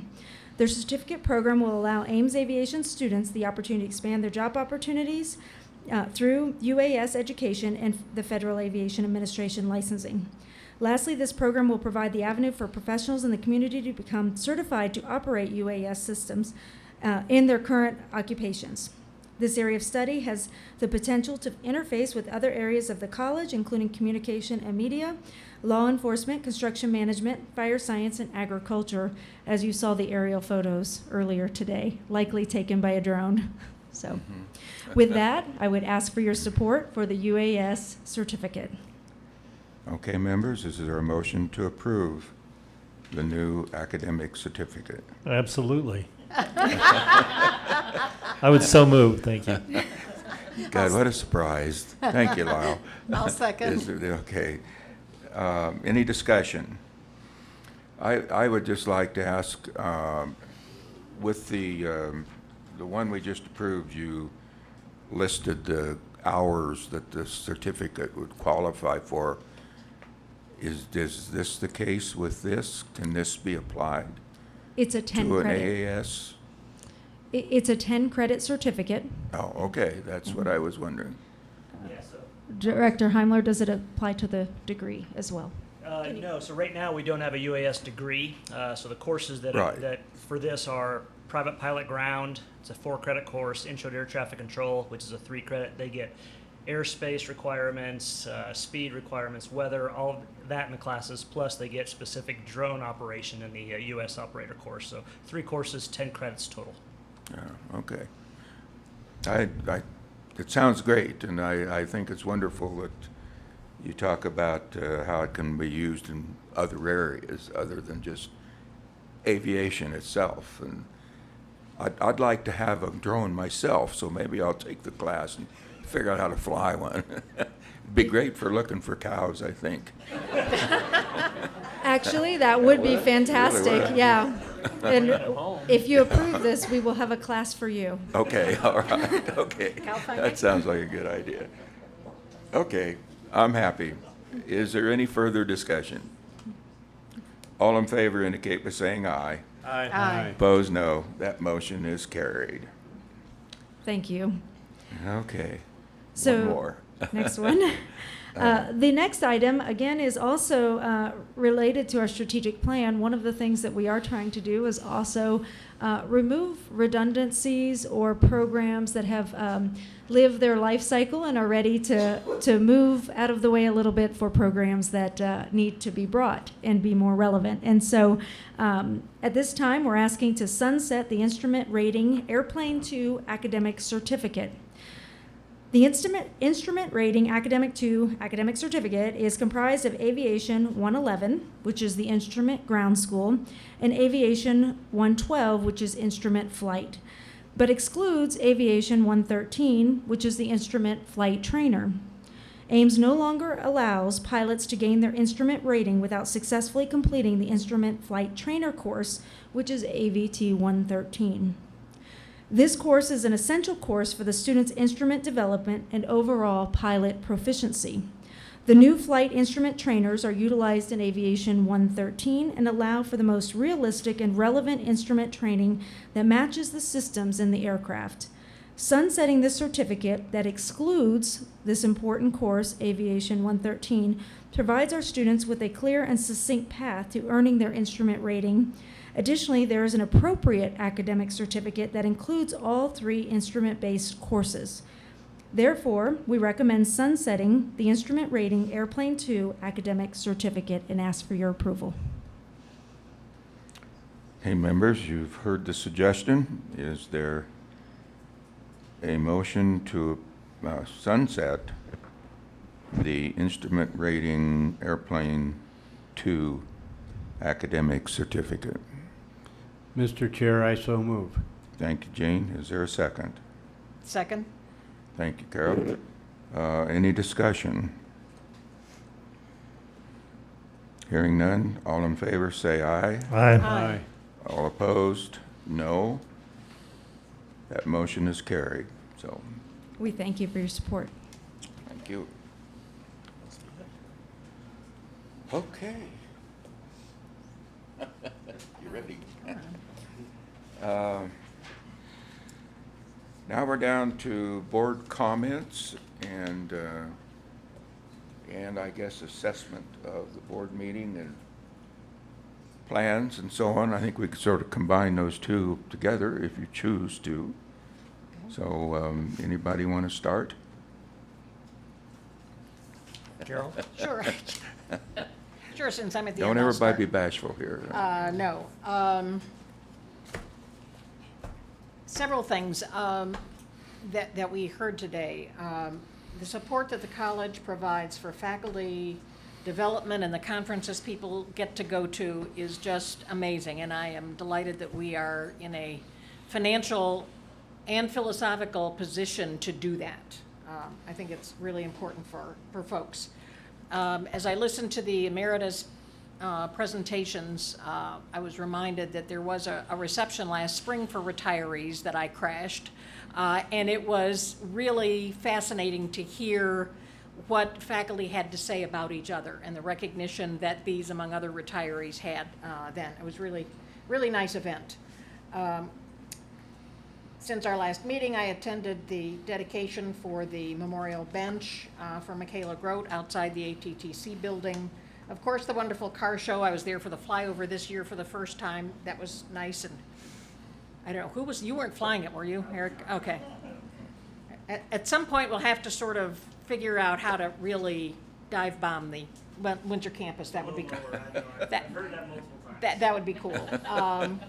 And Chautauqua, I went Monday night. I'm going to go again tomorrow night, and I just want to thank everybody in the college who's involved in that. I know, especially for facilities, that's a huge undertaking, and there's a lot of repair work to do after it's over, but it also is just an incredible thing for the college to be involved with year after year, and people just say Chautauqua at Ames more than connecting it with the High Plains Chautauqua organization, which is just fine. And I want to thank Amy McFarland and her helpers who were at National Night Out last night in Fort Lupton.